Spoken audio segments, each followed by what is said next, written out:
Ce que nous remarquons de plus en plus, c'est que les personnes qui viennent au Château Kohola pour loger, même s'il y a des gens qui ne sont pas nécessairement attirés par l'agriculture, ils partent d'ici avec une sérieuse expérience, une vision concrète de la culture biologique, une vision concrète de ce que c'est de vivre dans une écologie globale et aussi de se nourrir avec des produits très naturels.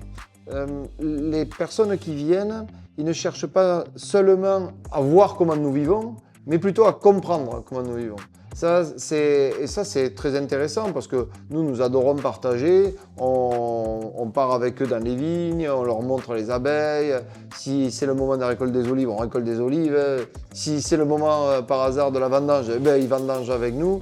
Et ça, ce sont des moments de partage incroyables parce que, vous savez, une bouteille de vin, un pot de miel, une bouteille d'huile d'olive, c'est un travail incroyable qui se déroule sur pas une année, sur plusieurs années.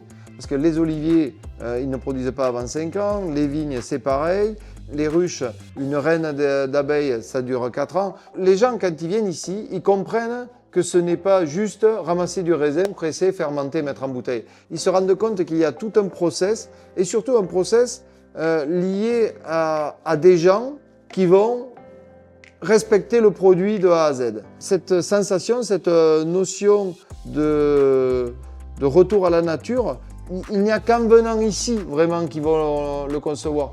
Et là, c'est du savoir fondamental, c'est profondément philosophique. C'est quelque chose qu'ils vont pouvoir transmettre et se sentir serein.